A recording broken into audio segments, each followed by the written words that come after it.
Hey, this is Lance from Action Figure Reviews, just showing you a new toy that showed up at my house yesterday. This is the Hiya Toys 1/18 scale RoboCain from Robocop 2.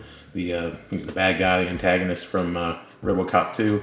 And I'm pretty impressed. They make a battle damage version and they make a standard version. I got the standard.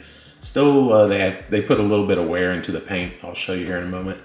But overall, super impressed. Kane is probably, I'm a big Johnny Five fan from the 80s. And let me say first, I'm a prop guy. I'm not really a character guy. I don't care about the character. What I like from movies is the prop. So I like the Johnny Five prop from Short Circuit. I thought that was great. And I like the the RoboCop prop's great. But the Kane prop here, the RoboCain prop that Phil Tippett made, absolutely probably the best stop motions, best stop motion robot from the 80s that there is. See, I get all flustered talking about it. I just get worked up. But yeah, anyway, it's my absolute favorite. The design's incredible. It's just hands down, it's a super cool robot. Anyway, let's take a look at what Hiya Toys made here. Let's get a look. Start with the colors here and let you get a close-up look. Moving his arms here.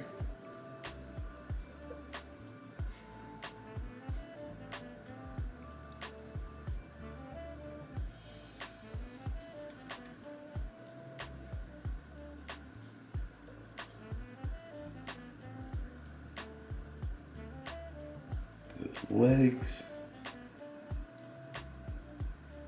All right, so anyway, first things first, movie accuracy. I would say it's a good 95%, accurate to what Phil Tippett designed. The only difference I see, and I'm really a RoboCain expert at this point right now. I'm actually building a 1/6 scale RoboCain right now, which I'll show you here.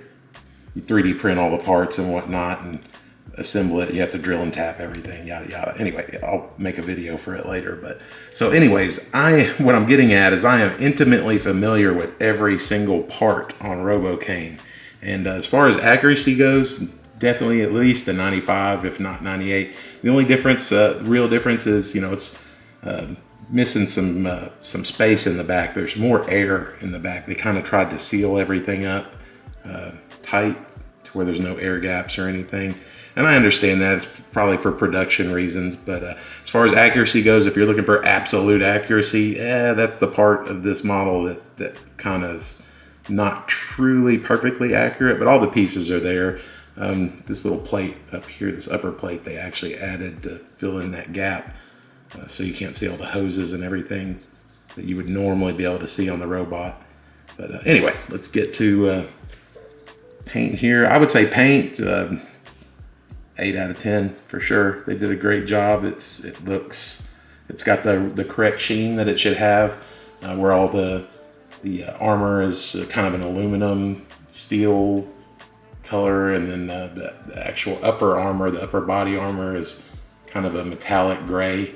It has just enough sheen that you can see lighting, but not, it's good satin. And they did a great job on that. What else? Here. Yeah, as far as stickers and decals go, that's accurate. There should be one on the inside of the leg that they're actually missing, but no big deal. See, the hoses are pretty accurate. All the little hoses that go between the accessory arms and the guns and everything. It's pretty accurate. Yeah, not bad at all.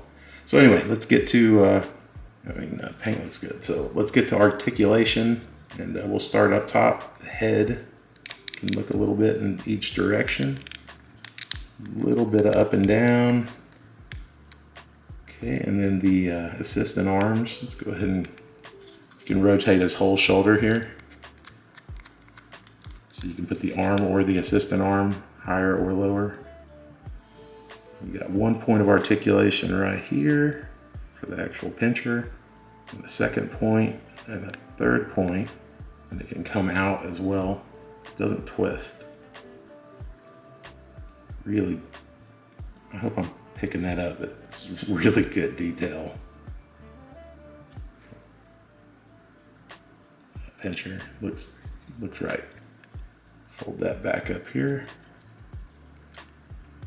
For his left arm, very accurate representation. I don't believe any of either mine's stuck or his claws may not move in there. But anyway, the gun looks pretty good. They could have maybe done a little bit better on the gun. You can see here it's kind of a, if I can get focus. Gun's not absolutely perfect, but hey, it's 1/18 scale. It's around $50 for this model, so get what you pay for. But bang for the buck. I mean, there's nothing wrong with that. See his battering ram, I believe, comes out. There we go.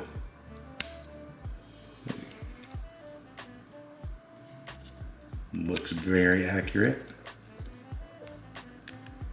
Arm can move completely out. Can twist at the elbow. Again, the whole shoulder rotates. The shoulder disc right here rotates just like in the movie. So you can put the arm or the assistant arm up top for depending on what he's doing. See here, the shock absorbers in the midsection don't move. They are fixed for sure. He does rotate.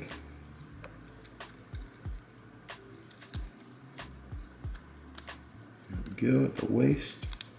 And let's look over the other assistant arm. The blaster, as they call it, is fixed. It does not move in any way.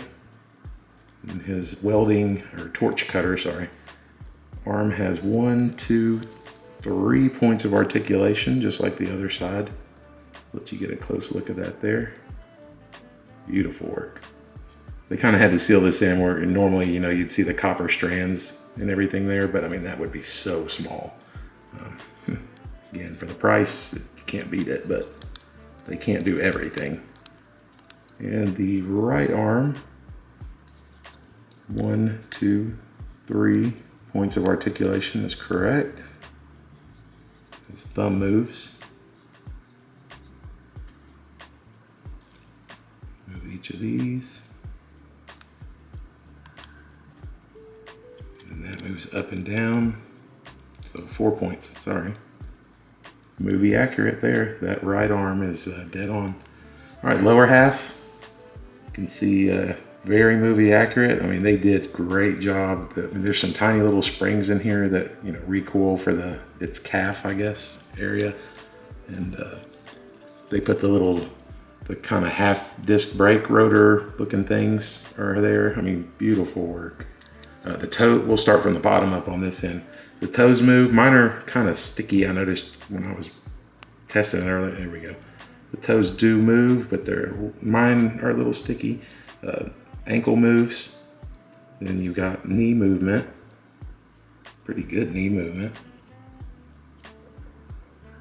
Back. Then you've got the upper goat leg, I guess you would call it, movement. It'll move. Then you can also move the upper highest part of the leg, make them stand completely straight up if you wanted to. And that pretty much covers the articulation. I think I covered every point there. Either way, I got to give articulation an 11 out of 10. Hiya Toys knocked it out of the park on that. I don't know how they're doing this. There's no way these things are being automatically made in any way, shape, or form. These are definitely having to be assembled by hand by groups of folks. And I mean, there's just no way this kind of detail, it's not being made. I mean, obviously the bigger parts can be made by machines, but the final assembly and the fitting and all that, painting, it's definitely being done by hand other than, you know, the quick overcoats and things like the armor. Spec freaking tacular though.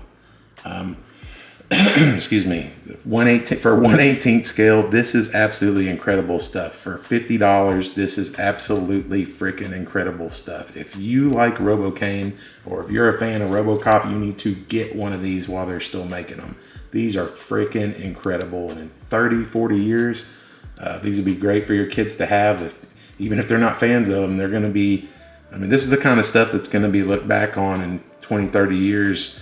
look at the detail they were doing back then. They'll say, I mean, this is for 1/18 scale. That's spec, sorry, for 1/18 scale mass production. That is spectacular. I mean, these guys, Hiya Toys, I wish they had stock because I would buy some of their stock just for giggles. But anyway, yada yada. Great stuff. So much detail packed into this RoboCain. So anyways, I'm gonna back up here and start him spinning. You just stand him upright. My recommendation, if you're a fan, get out there and get one of these dudes. Get them while you can.